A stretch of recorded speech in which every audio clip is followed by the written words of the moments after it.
From aid to AIDS, the U.S. government is here to help.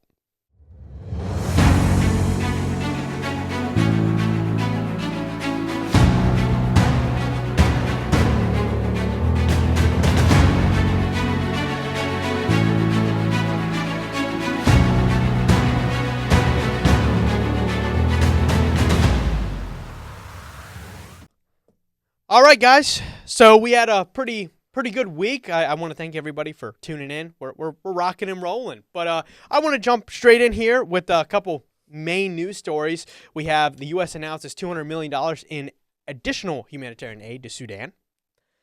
I'm not sure, Cody, I mean, me and you have talked about this, but we really send too much aid to these countries. But for me, it's more additional aid. It's really funny how the premise is, oh, we've already sent them a bunch of money, but we're going to send them $200 million more money during the holiday season. So I guess that's their Christmas present. In other news, we also have the U.S. House has now said they've reached kind of an agreement for the spending bill. That's not good for a multitude of reasons. A, because, well, the spending bill isn't for the American people. It doesn't help us. It's very anti-American. It's pro everybody else and special interests.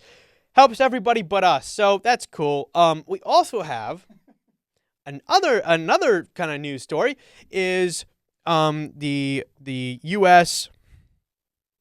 is kind of like gearing up for buying a bunch of Bitcoin, which is kind of cool.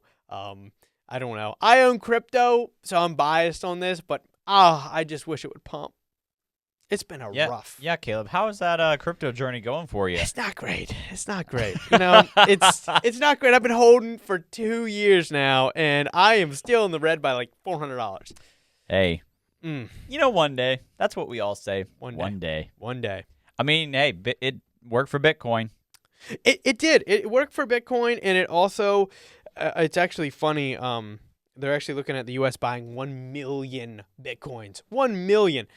Because the Trump administration is talking about actually having a reserve of Bitcoin, which is definitely going to change the market for Bitcoin. So crypto has a bright future. It's just a matter of how crazy are we going to go with it. Also, I wanted to bring up another. I wanted to be a little bit more joyous in this episode. Based on the topics, it's not going to be. So lock in. It's going to be a very depressing. It's going to be just it's U.S. politics. But it's kind of funny, but it's kind of sad. According to a study that I saw at an EV magazine, they had other people actually do the research because they don't know what they're doing. But 45% of women aged 25 to 44 are projected to be single and childless. What is the word of the day for that? Sadness. What? Haram. Haram. That's haram. Haram. That is haram. Ladies. Because what do you think the percentage would be that is choice? Yeah. Not the singleness, but the childless aspect of that. Are you talking abortion? Yeah. Or just like, I don't want to have kids. And I want to be single. A little of both, but more just the wanting to be single. It's not even single, but just the childless, like not having the desire to have children. Because like you know, even in our parents' generation, you know, just 30, 40 years ago, you had kids. Yep. That's just what it was. That was culture. You had children, you got married. It is what it is. And you want to hear a controversial moment? Feminism. All right. Birth control should be banned. Oh. Whoa! You heard it. You heard it. There's you a heard short it first for here. us. There's a short here. No, genuinely, the problem, man, this is so controversial, and I understand why it is. But birth control is really what we see as the major turning point of this epidemic, which is the concept of, oh, I'm not going to have kids because I don't want to. I'm going to really buck the evolutionary track that's been going on for, you know, how many years, and all of a sudden, you know, we inject this new, humanity changing advancement with birth control of many different ways, right? Whether it's condoms, whether it's, you know, actual pills. There's so many different ways to go about this, and, you know, we just kind of let loose, and we just expect that there's going to be zero consequences. Well, we can see the consequences. And we could see that pair bonding is up to, for women in particular.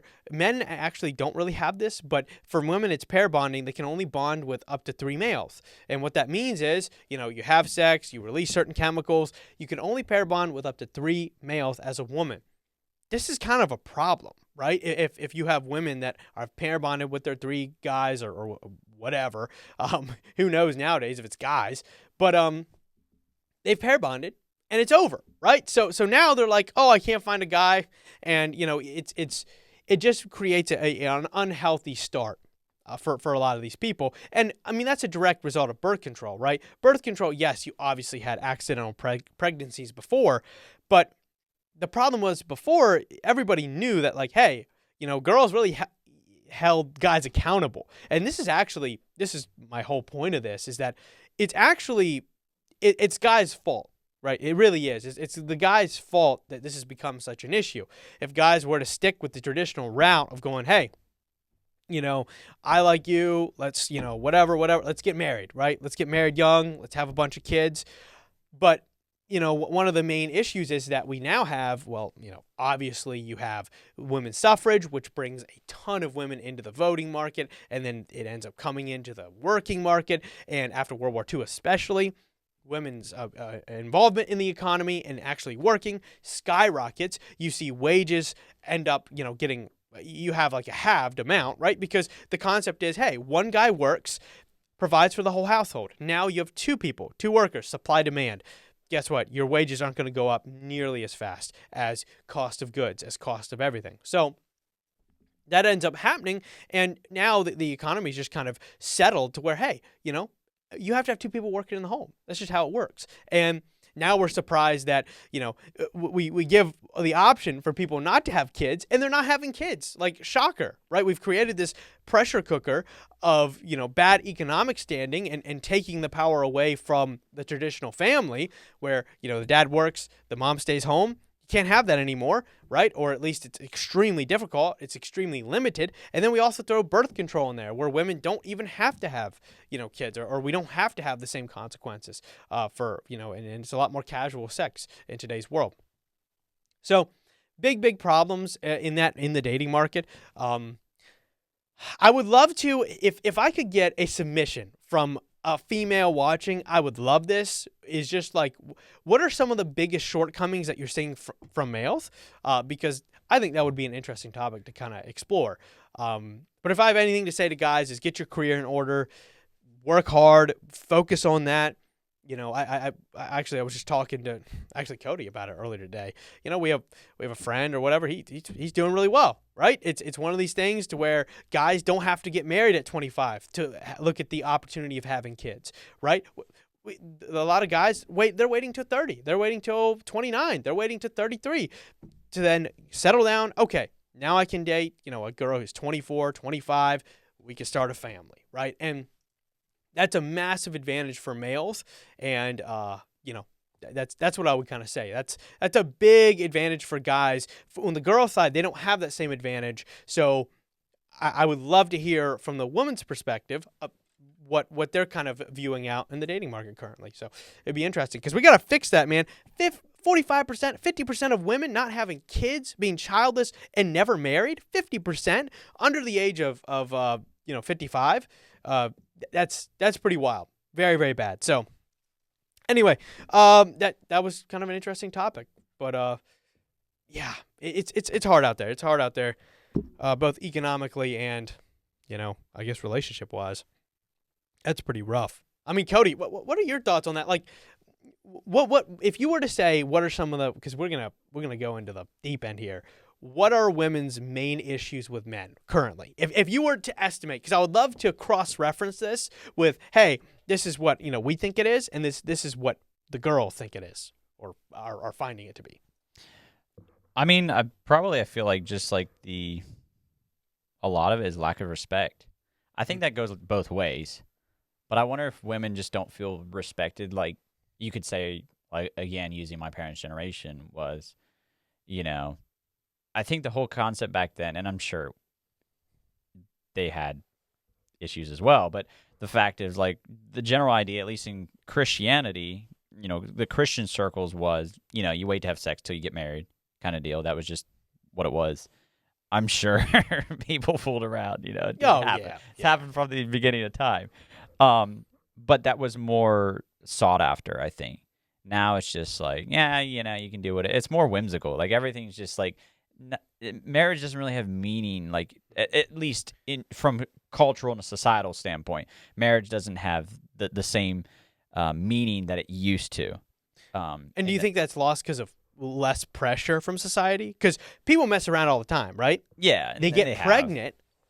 Guess what you do? You marry her. Right? Yeah.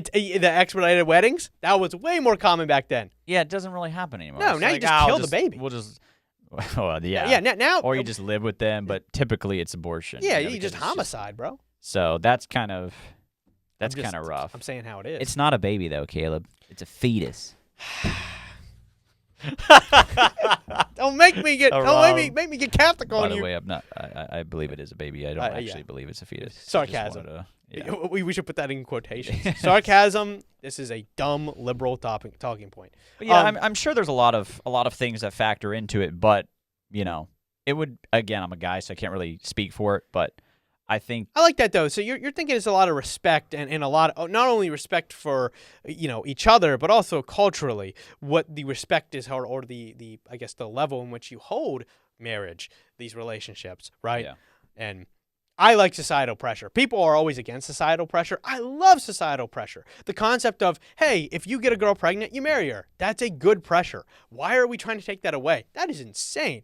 Yeah. You guys need to be, you know nothing about child development either if you believe that. If you believe that a single parent or a split parent household and those kids perform the same economically, professionally, family-wise down the future, as well as the other kids that they're competing against, you're out of your mind. You're out of your mind. Even socially.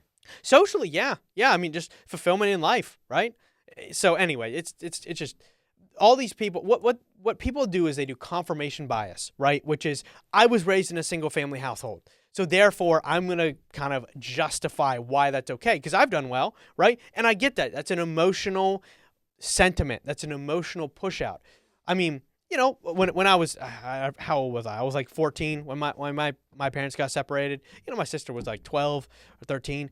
So you have that and it happens, but at the same time, I'm not going to say that it's not a detriment, right? I mean, it's an incredible detriment.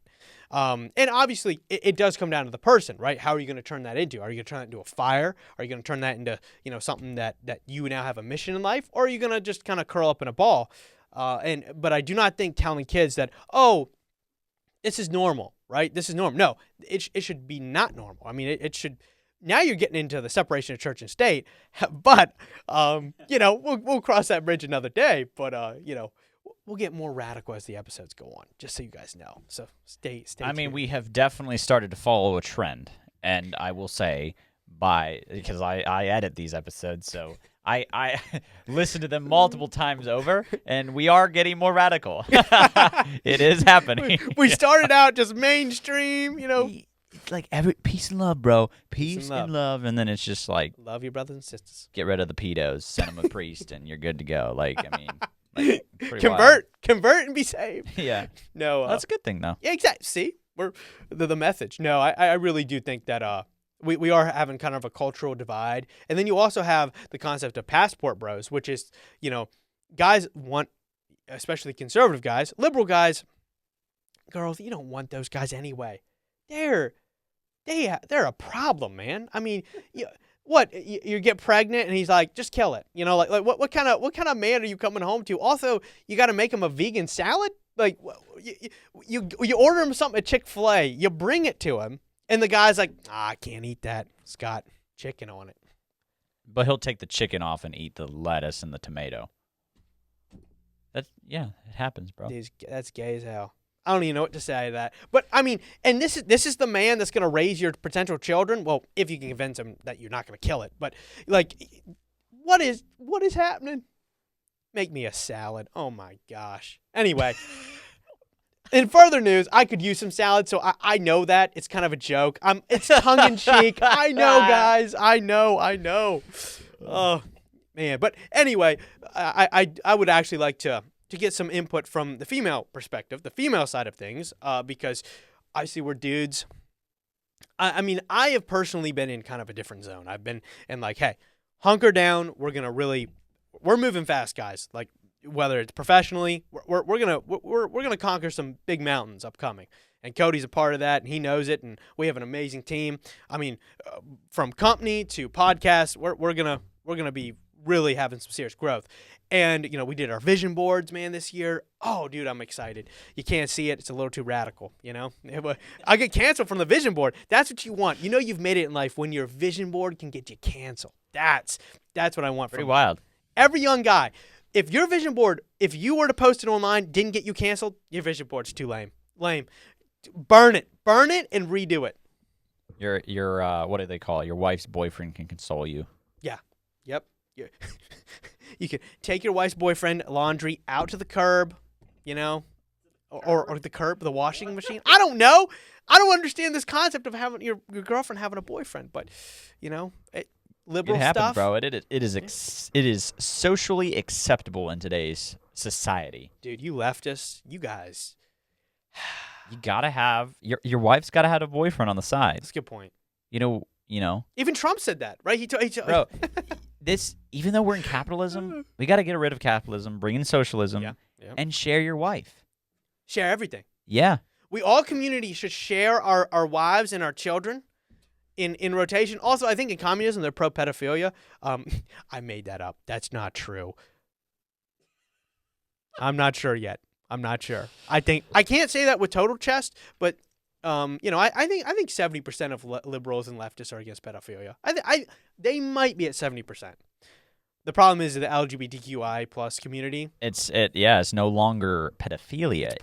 It's minor attracted persons. There you go. So how that's wild. They have an acronym. Is it literally just? They have an actual acronym for it, but I forget. But I did it in my own head. Yeah, I think it is. Maybe it is just genuinely called Maps. Google Maps real quick. See if we can pull up something crazy about that. But either way, I know we got off on some tangents right there. But find yourself a good conservative guy. He'll lead you to the light. But no, genuinely, you do have to. It's all centered around Christ. I mean, this year, if we could do anything, I mean, it's Christmas, right? It's a perfect time. I mean, the birth of Christ and the coming of the Messiah and all these things. I mean, it's just awesome. It's an awesome time of year to really get grounded and to say, okay, how am I furthering that mission? And that's one thing that with guys, I would really encourage you is to be not so focused on trying to find chicks. Don't be at 1 a.m. scrolling through Instagram trying to get in girls' DMs. Like, just don't do it. It's just, it kills something inside of you. I don't know how to describe it. Just don't do it, man. Do it instead. Have a mission, have a vision, go full strength ahead, and just, I mean, conquer, man. I mean, this is really, I think, what this podcast is also really trying to encourage is the concept. We're actually going to release, or we already actually have released, my bad, an episode about a man called Cecil Rhodes. The main concept of that is to bring light and bring, respect to former conquerors of our time. And it really is, I think, something that people feel like, ooh, no, I shouldn't. This kind of concept of meekness, which that Bible verse is actually completely translated wrong. Jordan Peterson dives into it very, very well. What? Oh, no. Oh, no, he's fighting about the pedophiles. Oh, no. Continue your, I see it on the big screen. Thought, and then I'm going to read a little excerpt. Okay. All right. I'll wrap up this thought. But the main concept is that this year, really ground yourself in Christ. Get a vision board that is extreme, that fires you up. If you don't have a fire in your belly, evaluate yourself. If you don't know what you're doing in the morning when you get up, right, you obviously will have a job. You'll obviously be pushing towards something. But there has to be something that drives you beyond that. There's a reason why a lot of these guys, Elon Musk has it, Joe Rogan has it. These guys have it because guess what? When it's 5:30 p.m., they're not clocking out, right? Find that vision, find that mission. And write a personal mission statement. And if that doesn't fire you up, scratch it, redo it, and make a vision board. Pop up a couple examples of vision boards. That would be awesome. But yeah, it's exciting. But back to the maps, the minor attractive persons. Here we go. All right, you ready? I don't know if I am. I pulled up a website here. Oh my! It's a pretty crazy website, but anyway, it's a I don't even wanna review of a website or of a book. Sorry, a review of a book called "A Long Dark Shadow: Minor Attracted People and Their Pursuit of Dignity." Publishers, University of California.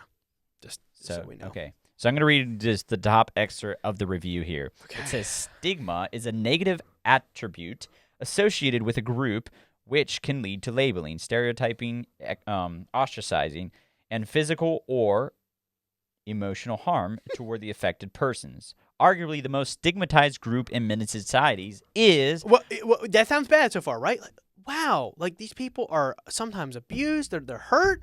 Yeah. Who are these people that are so badly treated by society? Minor attracted persons, or MAPS. That's pedophiles, ladies and gentlemen. Or individuals who are attracted to those under the age of 18 years old. Okay, including children. In A Long Dark Shadow, the book, Alan Walker, the author, broaches the controversial topic to provide readers with a better understanding of this group, including misconceptions, identity formation, disclosure, copying strategies, resilience to sexual offending. So, what? Why would you write a book about this? Okay, I'm gonna get mad, so I'm not gonna read anymore. I am so mad. I'm not gonna read anymore.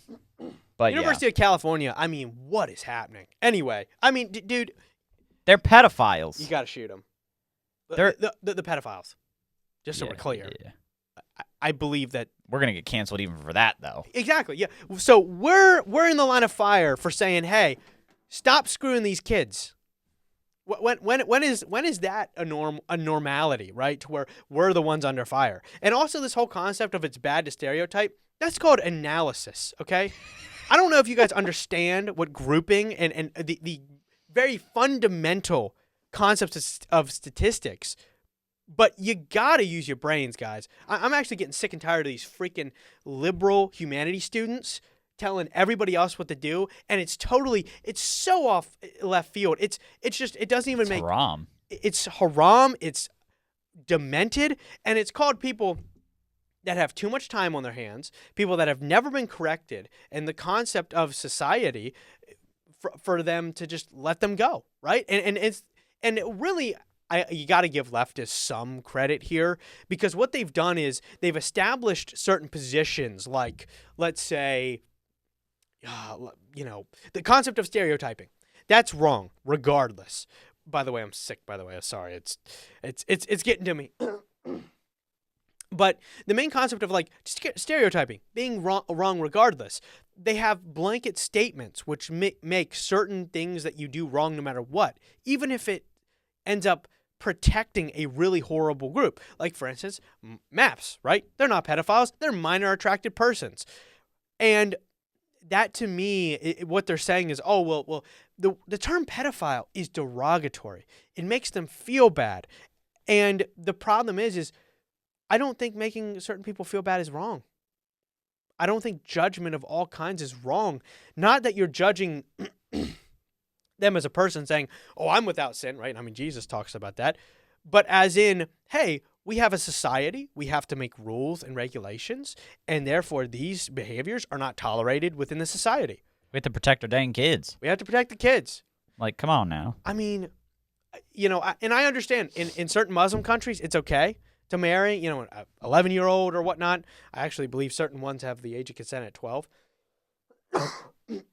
I think Afghanistan is bringing that down to 9. Oh, wow. I think. Liberals, this is progressive liberalism. Yeah. Oh, whoa. Don't get us started. But no, I mean, genuinely, this is haram. This needs to be, honestly, and this is up to us guys. I mean, our society has fallen, and that really, it falls on the backs of white straight men. I mean, we have really let our country just slide into this abyss of just darkness and, some serious issues. And, I think the main concept is we need to stand up. We've been silent for too long. I mean, whether it's issues of just national security, putting our nation first, nationalism in general, right? You ask my grandparents, they're so pro-Israel, you can't believe it, right? They'll put Israel first 100%, right? We've got to get over these certain hurdles. And as young guys, it's going to be up to us, right? It's going to be our nation. We're going to decide what the culture goes. We're going to decide from the ages of, 45 and under. We're going to decide over the next 20, 30 years where the culture goes. So we got to step up. But, anyway, that's wild. Minor attracted persons. Yeah, not a fan. Not a fan. Well, we'll import them. Maybe what we should do is, Hey, the UK is. The UK is just... They're getting overrun by... They're getting overrun. We're actually, next episode, I do want to actually jump into... Yeah, we're going to leave that. We're going to let you deal with that in an entire episode, so we're not just going to get bogged down. Because I think one of our viewers asked us, actually specifically did, to go over Europe. Issue, yeah, the invasion of Europe. Yeah. Right? The invasion of Europe. And, I mean, we're going to call it what it is. And real quick, how I touch on that topic is that Europe and America are very different. America is a melting pot. It is. And I know that the very far right will be, like, really mad that I said that. And it's like, but it is. We weren't built on a certain group of people, whether it's ethnically or nationally. I mean, it didn't happen, right? The Irish came, the Italians came, the Cubans came, right? The Germans came. So it really is a mixing pot. And I understand it is the nation's right to say, hey, X, Y, and Z, we want to limit the amount of new people coming in, etc. But Europe is a different story, right? If Somalia wants to deport everybody who's not Somalian, they have the right to do that. Europeans, I'm sorry, but Germany should be Germanic. I don't understand what's wrong about that. I think that France should be French. I think that the English should be English. I think that their ideas, their cultures should reign supreme over their jurisdictions. If I'm an Englishman, I don't want to have my kid being taught, Islamic teachings. I just don't, right? Because my dad, his dad, all the way back to before Julius Caesar invaded, Britain. We had certain ideas, certain beliefs, and a lot of those have been passed down. So anyway, like Cody said, we're going to get into a whole episode about it. But anyway, that really makes me pretty mad as well. That'll be a good episode. A lot of pent up stuff, man. You're a little angry guy. You're like Alex Jones' child. I'm expecting you just to like beat on the desk here shortly. Just like start talking about how the frogs are turning gay. Frogs are gay. The frogs. I need papers to throw. Yeah. Next episode, we're gonna have. We'll get you some props. I need something. We'll get you some llamas. I can't throw this. I mean that's deadly. We'll get you some llamas and stuff. You can feed them behind there. God. I'm an anti-animal. I'm just kidding. I'm just kidding. That's why. Oh, I can't. I almost made a mistake. I almost got canceled right there. That was wild. It happens. All right. So, in actual news as well, Amazon strikes. Oh no, the workers have struck. They have gone on strike. They've struck. Not sure how that works, but either way, about 10,000 workers have now gone on strike. Under the Teamsters, I guess, guidance, Sean O'Brien. I don't know, you guys probably know him. If you could pop up on the screen, Cody. Sean O'Brien actually is he didn't endorse Harris or Trump. Primarily and traditionally, unions are always liberal, always endorse Democrats. They didn't this time, and they go ahead and they endorse no candidate because they had an election within themselves. And it was too tight, right? So they decided not to endorse. Crazy enough, Sean O'Brien actually speaks at the RNC. And I know a lot of people are like, oh, this is awesome, right? We're going to grow the Republican Party. I'm not actually in that group. He actually calls Amazon, calls them out, says that they have insatiable greed. And this is why they're starting to do the strikes and all that. The thing is, it's only 10,000 workers. That's less than 1%. That union members represent less than 1% of the workforce for Amazon. So union members are a very, very minute portion of it. And I'm not even sure if every single union member has struck. So you're talking about less than 1% of Amazon's workforce. This kind of goes to an overarching problem that I have with unions. And I understand the main concept for the right wing to go, hey, we want to gather these people in, right? Because they're kind of homeless in a way that they're politically homeless, to where the liberals in the left, they hate the working class. If you work, they hate you. I mean, they want you to be talking about how minor attracted persons should be given reparations. That's what they want. And, they want you to be hired by a university. If you work for a university, I am sorry, but you don't have a real job. I mean, at this point, it's been a complete joke. And it's sad because there are people that work at institutions that actually work hard and actually have a mission and a vision. But all of their efforts are being put completely in vain because people don't really respect it anymore. It's not an institution. It's a propaganda wing of, Karl Marx and Joseph Stalin. But what I would say is that, this working class is, very pro-Trump now. And in that group is unions, right? The union members, the actual workers are very pro-Trump. So it's pretty wild. It's pretty wild to see. I hate the unions in the way that they describe issues, right? It's always about insatiable greed. It's about the evil corporation. While the worker owns a part of the company, right? Like I can go on my phone right now and I can go buy Amazon stock, right? So I can become a shareholder in Amazon. So the whole union concept is directly anti-capitalism because they hate the concept of the business working for the shareholders. I'm very pro, hey, if I'm a business, if I'm the CEO, my main objective is to serve the shareholders. It's not to serve anyone else, right? Obviously, you want to treat your employees well so that the shareholders at the end of the day are rewarded, it's long-term, you grow over a long period of time, etc. But this whole main concept of, it's all about, making all this money. It's like, yeah, because if I buy a stock, if I am a traditional hardworking guy and I have an IRA or I have investments that I'm trying to build for my retirement, that only grows if Amazon is actually taking money off the table, is actually profitable, is actually moving forward. So that's kind of my main thought. Yeah. And I also wanted to mention how W-2s, if you look at Amazon, they're going 1099, right? They want people that are, contracting for them because they don't have to deal with all this crap. You can't unionize if people are actually saying, I'm going to work for myself and I'm going to contract to you, right? You can't you have to actually destroy capitalism entirely. You have to say, hey, you don't get to choose your job. We assign you a job. Right? Which I love the leftists. Can you imagine? That's communism, brother. Dude, in a way, it would make me a little happy. Communism's always cool as long as you run it, right? So it would be really funny to get all these liberal arts women, all these white girls who have never, worked a day in their life. They work at a university now as, an HR assistant. Like what in the world? Because some boy said an off-color joke about immigration, and now you're going to decide whether to suspend him. We got to have, correction. We got to have pronoun training. He's being a little offensive. He is being insensitive to his fellow workers. Yeah, bro. His fellow coworkers. Get this man in an indoctrination camp right now. But it would be funny to assign them the jobs on the oil rigs. Wouldn't that be hilarious? You just have some blue-haired woman just, hates herself, hates life, hates God, hates everything, and just Lori Lightfoot. Gay.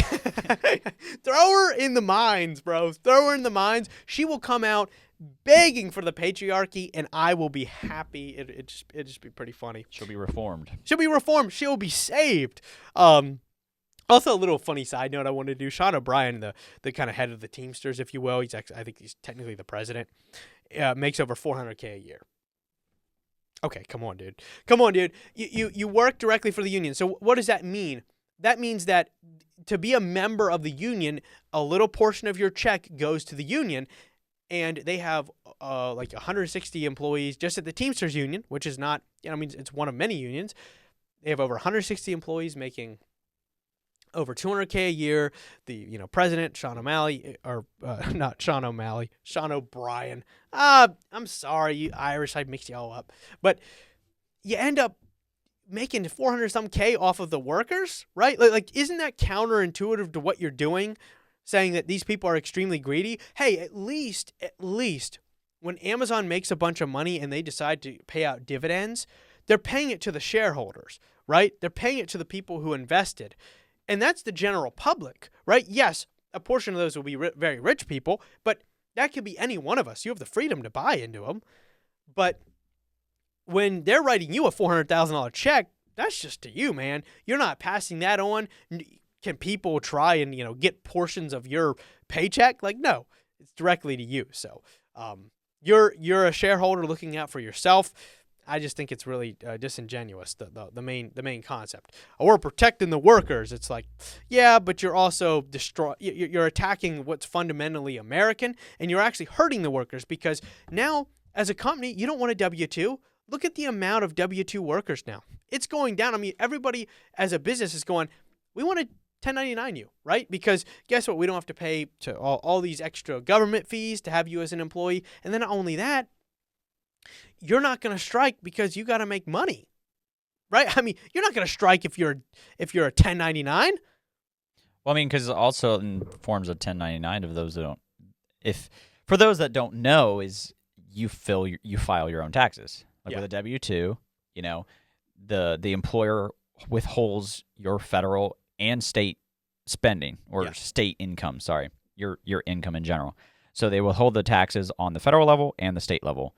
With the 1099, you are responsible for that. So at the end of the year, whatever you owe, given your tax bracket, that's what you got to pay.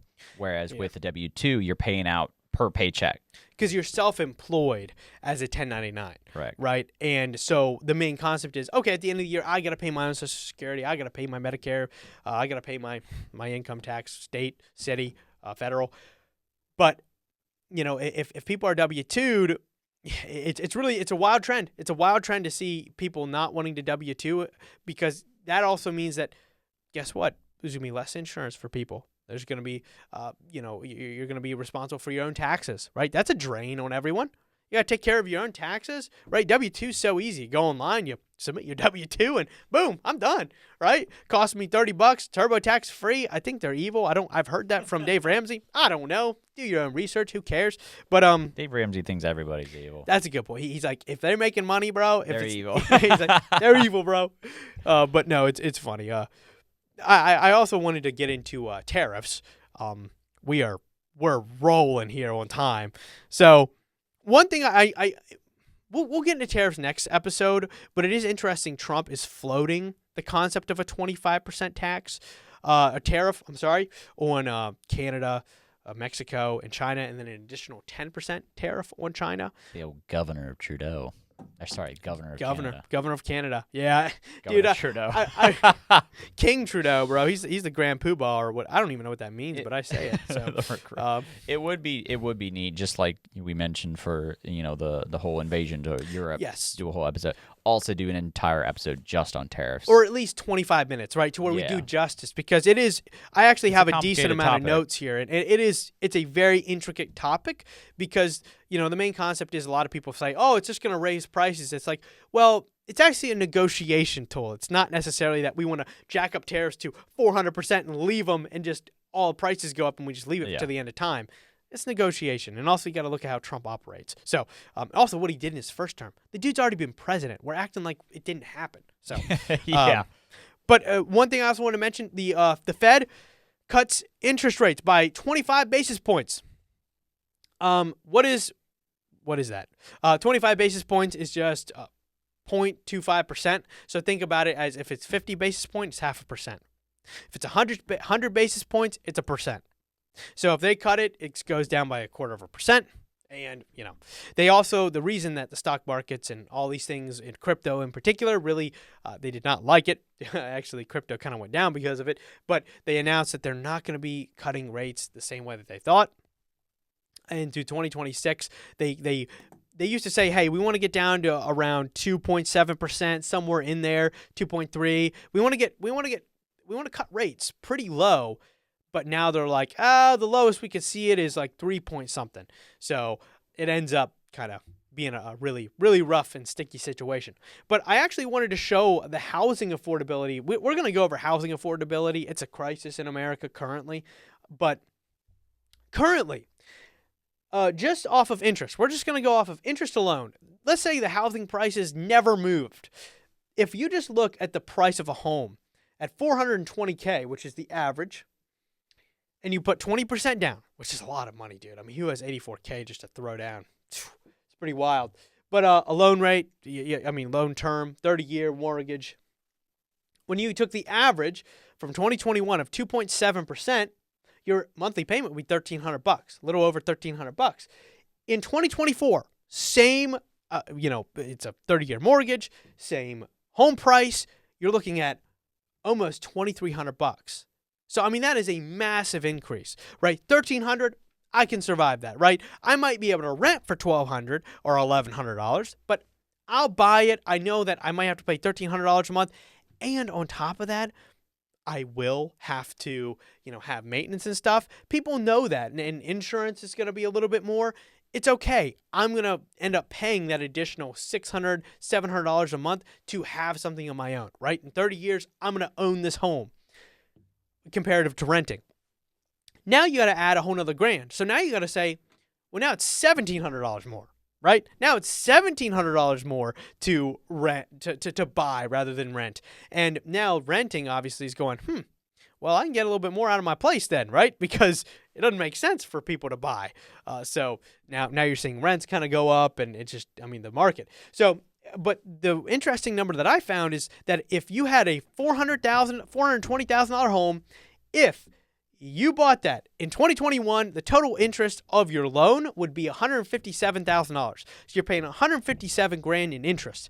That sounds bad to me. Like, to me, I'm like, oh man, so that means like over 25% of what I'm paying total is going to interest. It's not 2024 bad though, as they can see on the graphic. 2024, your total interest on the loan is $463,000. That's more than the cost of the home. More than the cost of the home.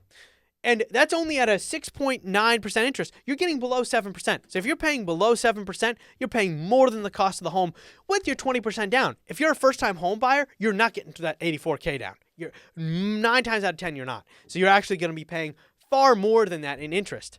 So that's a crazy thought. You're looking at close to $1 million home when everything is said and done after your 30-year loan. So you're paying over $1 million on average for the average home in America. That's bad. That's really, really bad. And I have we gone over Berlin and Germany and how housing prices have been? I don't think so. We haven't, but that's definitely another topic. We're going to go over that too. We got to write these topics down. We do.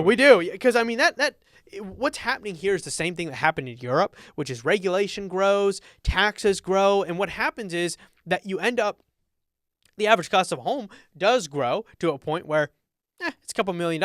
It's what it is, and that actually happened in just a generation in Germany. So we got to avoid that to where we don't just have a complete renting class. And what the German government said is, all right, well, now we got to do renting ceilings, right? We're going to limit renting, and everybody's going to get a home. It's a total wreck. So, but yeah, I think that kind of covers most of what we're doing. I really appreciate everybody sticking around. Check us out on all of our socials. I really appreciate, like I said, if you have any women, I'm really curious. I want to hear from you guys. Even guys, send it in. I want to hear maybe some wild stories that you've had dating in the past little bit or whatnot. Send us. We're gonna read it. We're gonna read it live. Well, not live, but if you want us to, we can. If you guys would be interested in us live streaming on Rumble, because we might drop some really offensive words, so we can't do it on YouTube. I don't want to get banned. We already got shadow banned. We already got our account suspended before we posted. Oh boy, we got our account suspended on Instagram, right? Caleb likes to make my job hard. Yeah, we're like, our viewership's up, but we got suspended. I'm sorry. Anyway, guys, thank you. Like us on all the social medias, please. Like, share, and subscribe. And we'll talk to you. We'll talk to you next time. Was that pretty good?